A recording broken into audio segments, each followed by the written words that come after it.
So I wanted to break down for you why it is that people are afraid of debt and why it is that they are right. Actually, strangely enough.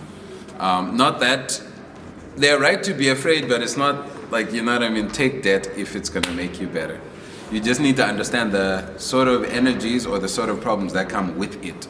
A backlog prevents itself from being handled. This is a universal law, meaning if something is behind you that you are already supposed to have done, it will become difficult to unravel.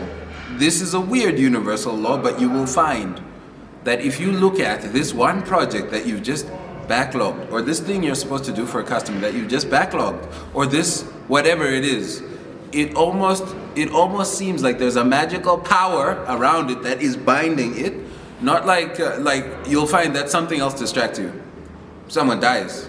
You'll find that we have an opportunity to get married. There's a discount over there. You'll find that anything will come into your life that will make it so that that backlog prevents itself from being handled. This is a simple piece of data, but largely applicable, and you will find that it is a damper of luck as well to have a backlog. So your parents are afraid of debt correctly because it's going to give you bad luck. But I'll tell you what, you can survive bad luck if it means that you're going to conquer the world with that damn money that you borrowed. Backlog it.